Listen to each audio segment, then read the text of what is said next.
नमस्कार।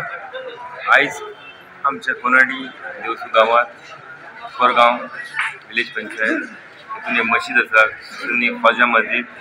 हांगासर मोठ्या प्रमाणात लोक येता आणि नमाज जाता आमची। आज 8:45 आज आमची जमात आशिल्ली, त्या मस्जिदीन नमाज जाली आमची आणि ईदाची नमाज सगळ्यांनी आज पूर्ण जाली आणि आज तेची सगळ्या जायते खुशी आसा।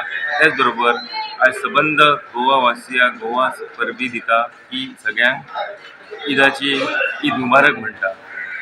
आणि त्याच बरोबर एक बरें दिसता की परिसर एक थंड वातावरणात आमचे जाले। भरपूर लोक हांगासर नमाजाक आशिल्ले, ना म्हटल्यार तरी 700च्या वयर लोक आशिल्ले हांगासर नमाजाक। जायते गांवांतसून जायते एरियासून लोक आयिल्ले आणि प्रत्येक प्रांतासून लोक हांगा आशिल्ले नमाजाक। मस्जिद आमची एकदम भरून तुडूंब जाल्ली आशिल्ली, भरपूर लोक आशिल्ले हांगासर आणि सगळ्यांक एक पीस आणि शांततेन ही सगळी आमची जी आयची ईदाची नमाज आशिल्ली पार पडलेली आसा।